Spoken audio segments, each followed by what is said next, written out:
तो बांग्लादेश के जब हालात बिगड़े हैं तो आप उस वक्त बांग्लादेश में मौजूद थे या लेकिन नहीं? हमारी फैमिली सारी अभी वहीं पे हाँ। हम यहीं पे थे। अच्छा। लेकिन वो बांग्लादेश के हालात बिगड़े नहीं है। बेसिकली जो टूल वो यूज़ कर रहे थे डेमोक्रेसी का, हाँ। बेसिकली डेमोक्रेसी को इन लोगों ने एक सिस्टम बना के प्रेजेंट कर दिया। इवन की डेमोक्रेसी सिर्फ एक टूल है, हाँ। जिसको आपने यहाँ पे भी अभी के अभी इम्प्लीमेंट कर सकते हैं सर, डेमोक्रेसी। आधे से ज्यादा पढ़ी लिखी पब्लिक कहती है democracy is a culture. Democracy culture It's नहीं not a है, डेमोक्रेसी एक टूल है। हाँ। इसको आप यहीं पे इम्प्लीमेंट कर सकते हैं। डेमोक्रेसी क्या है? चंद लोग मिलें, अपने आप में से एक रिप्रेजेंटेटिव खड़ा करें। क्या आप हम सबको रिप्रेजेंट करेंगे? जैसे हम 3 खड़े हैं, हाँ। यहाँ पे डेमोक्रेसी से हमने कहा कि भाई मैं लीड कर रहा हूँ, मैं बात कर रहा हूँ, ये डेमोक्रेसी है। तो ये जो लोगों ने हालात इसको, हैं, हाँ, ठीक। ये सिस्टम ऐसे ठीक हो ही नहीं सकता। माइंडसेट चेंज करने की जरूरत है। हाँ। यहाँ पे वहाँ लोग तो स्टूडेंट इनकलाब लेके आए हैं तो ना, सिस्टम आप चेंज जैसे, किया, हाँ। सिस्टम चेंज किया है ना। हाँ। मेन माइंडसेट चेंज करने की जरूरत है। पाकिस्तान के हालात इस तरह से क्या क्यों बात है। हैं? बांग्लादेश के भारत के खिलाफ बदलते इरादे देखकर भारत ने भी एक के बाद एक शिकंजा कसना शुरू कर दिया है। बांग्लादेश को अकल दिलाने के लिए कि भाई आप अपनी हरकतों से बाज आ जाओ, इंडिया के एक सरकारी अफसर को बांग्लादेश भेजा गया, लेकिन बांग्लादेश को फिर भी अकल नहीं आई। तो लिहाजा इंडिया ने खाने पीने की जो अशिया जो इंडिया से बांग्लादेश एक्सपोर्ट की जाती थी, उनके एक्सपोर्ट पर रोक लगा दी।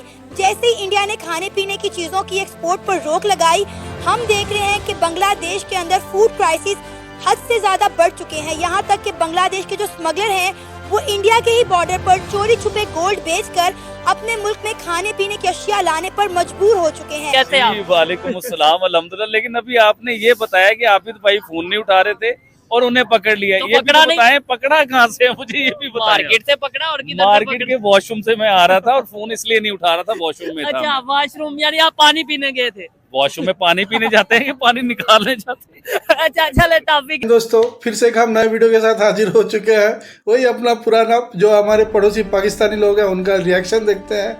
टॉपिक भी पुराना है दोस्तों, लेकिन बहुत सारा डेवलपमेंट सुनने को आ रहा है कि बांग्लादेश के जानिब से हमें पता चल रहा है कि भाई साहब ये लोग बहुत बड़ी प्लानिंग में है। कोई कह रहा है कि चाइना के सहयोग से ये अपने देश का 2 टुकड़ा इनका होने वाला है।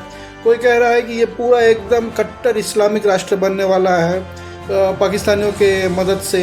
और कोई कह रहा है कि भाई साहब जो इन्होंने अपने जो बॉर्डर पे वो पाकिस्तानी स्टाइल में जो इंडिया पाकिस्तान के बॉर्डर पे जो उनका जो एसएसजी कमांडो को तैनात किया जाता है ना पाकिस्तान की तरफ से, जो घुसपैठ करने के लिए और भारत पे सीमा पार से आतंकवाद को बढ़ावा देने के लिए और आतंकवादी हमले और गतिविधि करने के लिए, सेम टू सेम उसी मॉडल पे ये लोग काम कर रहे हैं। बांग्लादेशी लोग ने उनके जो जिया ये है वो उन्होंने क्या किया है, जो जिसको भगा दिया गया था 2015 से फिर एक्टिव हुआ है, उसी के लिए जो स्टूडेंट को बहाना था, जो स्टूडेंट आंदोलन जो इनका हुआ है कोटा सिस्टम के अगेंस्ट में, लेकिन पीछे तो कार्रवाई सब उन्हीं का हो रहा था।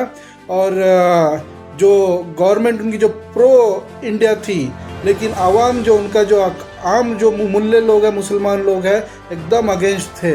वो जिंदगी भर अगेंस्ट थे भारत का, क्योंकि ये भारत एक हिंदू राष्ट्र है, वो मुसलमानों को हजम नहीं होता है। इसलिए दोस्तों कितना आपको बुरा लगेगा कि आए दिन जितने भी सोशल मीडिया पे आप कितने सारे वीडियो देख रहे होंगे कि हमारे जो हिंदू भाई बहन है वहाँ पे किस तरह से उनको प्रताड़ित किया जा रहा है, किस तरह से उनको प्रताड़ित किया जा रहा है, किस तरह से वो जी रहे हैं, मालूम नहीं जी भी रहे हैं कि नहीं पता नहीं। कि उन्होंने माइनॉरिटीज के ऊपर अटैक नहीं रिक्वायर, बल्कि अटैक्स उनकी मौजूदगी में होते रहे हैं। और एंटी इंडियन नैरेटिव बांग्लादेश पे बात करें, क्योंकि आप बांग्लादेश से हैं। नहीं, वहाँ पे ओवरऑल जो सीन ये रहा है कि प्रॉपर्ली इंडियन सपोर्टर रहे हैं ओवरऑल उनके ऊपर वाले पॉलिटिक्स में, लेकिन पब्लिक हमेशा से उनके खिलाफ रही है। हमेशा से जब भी हम निकले बाहर, उनके इंडिया के खिलाफ एंटी प्रो इंडियन थी गवर्नमेंट, और हम वैसे अपना इख्तियार कार्ड करते हैं डेली बेसिस पे एहतजाज वगैरह। लेकिन थिंग इज दैट कि वो मतलब ओवरऑल मुफ्ती मनवाते थे। डेमोक्रेसी नाम की चीज़ नहीं वहाँ पे ओवरऑल, तो इसलिए हमें स्टैंड लेना पड़ा। जब एक्सट्रीम तक बात, दोस्त कह रहे हैं कि डेमोक्रेसी एक टूल के तौर पर यूज हुई और हुकूमत को बदलने की जरूरत नहीं थी, लोगों के माइंडसेट बदलने की जरूरत है। उनको समझ नहीं है इन चीजों की कि इनकलाब के असरात जो हमारे मुल्क के ऊपर आएंगे वो किस हद तक हमारे लिए डरावना ख्वाब साबित होंगे। वही देख लें, वो डरावना ख्वाब साबित होंगे क्या, हो चुके। बांग्लादेश का मैं कहती हूँ डाउनफॉल शुरू हो गया है। जिस दिन इंडिया ने बांग्लादेश का हाथ छोड़ा था, उसी दिन ही बांग्लादेश का जवाल शुरू हो गया था। अब बांग्लादेश बुखलाया फिर रहा है, भाग रहा है, कभी पाकिस्तान से मदद मांग रहा है, कभी तुर्की से मदद मांग रहा है, तो कभी चाइना से मदद मांग रहा है। तो ये सब देख के पूरा अंदर से खून खौलता है। फिर हमारी जो सरकार है ये चुप क्यों है? कोई कहता है कि नहीं इंटरनेशनल प्रेशर है, एक छोटा सा मुल्क बांग्लादेश पे अगर भारत अपना ताकत दिखाएगा तो लोग क्या कहेंगे फलाना का। लेकिन जो जिंदा जला रहे हैं एकदम बांध के, वो पूरा क्या बोलते हैं, कबाब को जैसे मुर्गी को बांध के जैसे नहीं सेका जाता वैसा हिंदू इंसानों को जला रहे। भाई साहब ये मतलब दरिंदगी की मतलब चरम है।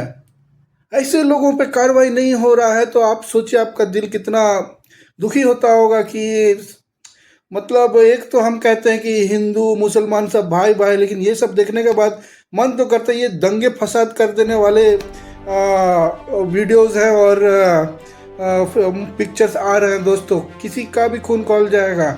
लेकिन कोई भी कार्रवाई नहीं हो रही है, सिर्फ ऊपर ऊपर बात हो रहा है, हम एक्सपोर्ट बंद कर देंगे, हम ट्रेडिंग बंद कर दे रहे हैं, हम बिजली काट ले रहे हैं, सब कुछ हो रहा है। इतना कुछ करने के बाद भी साले लोग जिंदा कैसे हैं समझ में नहीं आ रहा है, इनका चल कैसे रहा था। मतलब इतना बड़ा ये ऑर्गेनाइज्ड क्राइम है कि ये जो उनका जो 5 अगस्त को तख्तापलट हुआ था शेख हसीना की सरकार का, ये पूरा ऑर्गेनाइज्ड प्लान था पूरा उनका, और उन्होंने बखूबी निभाया है।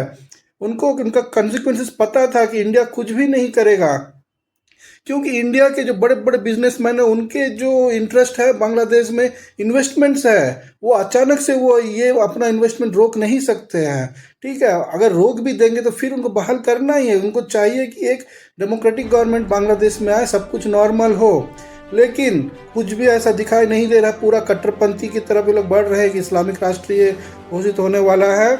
और जो कुछ पाकिस्तानियों का कहना है कि भाई साहब बांग्लादेश जो है वो इंडिया के प्रो इंडिया था, लेकिन अब हम उसका साथ देंगे। भाई साहब डस लेगा, पिछवाड़े में डस लेगा बांग्लादेश। हमारे साथ ऐसा कर रहा है तो तुम किस खेत की मूली हो। दोस्तों वीडियो अगर अच्छा लगे तो लाइक कीजिए, शेयर कीजिए, कमेंट कीजिएगा और अपना राय बताइएगा कि भाई ये जो बांग्लादेशी कर रहे हैं, ये जो पाकिस्तानी लोग कर रहे हैं, क्या ये सही है या गलत है, या इंडिया भारत सरकार को, मोदी जी को क्या एक्शन लेना चाहिए इनके खिलाफ। कमेंट में जरूर बताइएगा। बातें हैं मेन चीज के ऊपर। देखें इस टाइम हिंदुस्तान जिस चीज के ऊपर वर्क कर रहा है वो आपको आइडिया भी नहीं है चोई साहब। इस टाइम हिंदुस्तान हाइपरसोनिक मिसाइल के ऊपर वर्क कर रहा है। देखें उस चीज को लेके मैं आपको बताता हूँ।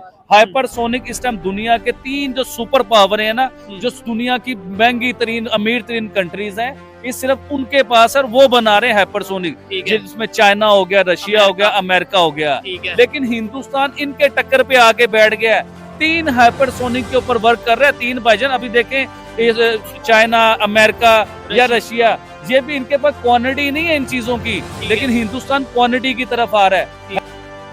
इतना बड़ा बॉर्डर, बांग्लादेश का सबसे बड़ा बॉर्डर तो हमारे नेबर कंट्री बांग्लादेश के साथ हमारा है। तीनों तरफ से हमने बांग्लादेश को घेर के रखा है। एक तरफ से सुंदरबन डेल्टा है, वो समुद्र है, वापस बे ऑफ बंगाल आ जाता है। लेकिन इन्होंने, ये बंगालियों ने नाक में दम कर दिया है दोस्तों। भारत सरकार एक्शन कब लेगी मालूम नहीं। इस पे कोई कहता है 365 डेज का प्लान है, 1 साल लगेगा, धीरे धीरे सब खत्म होगा। कोई कहता है कि अदानी जी तुरंत एक बिजली का ये वापस ले लेंगे और बांग्लादेश सब बंद हो जाएगा।